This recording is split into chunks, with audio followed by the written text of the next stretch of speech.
Toys R Us was purchased for something like $6 billion, and $5.2 billion of that was loans, and only Toys R Us itself was responsible for paying that debt back. And Toys R Us had always been a very fiscally conservative company. They did not have a lot of debt ever. Now, all of a sudden, they were just buried under interest payments, and their private equity owners were not helping them repay that money. And so the reason Toys R Us went out of business was not Amazon.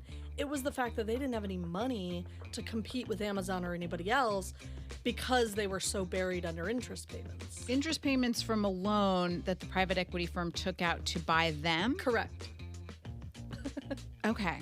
So it's kind of like how when if you're an investor flipping houses, you might borrow against the property that you're flipping, right? Yes. It's exactly like that. Toys R Us, yes, it's a big box store, but it was an important part of a lot of communities, tax revenue wise, little things like sponsoring the local Little League team. Well, it had been built from the ground up. Yeah. So the idea that it was then driven out of business, again, not because of Amazon, but because what was good for the private equity firms in charge was not what was good for Toys R Us.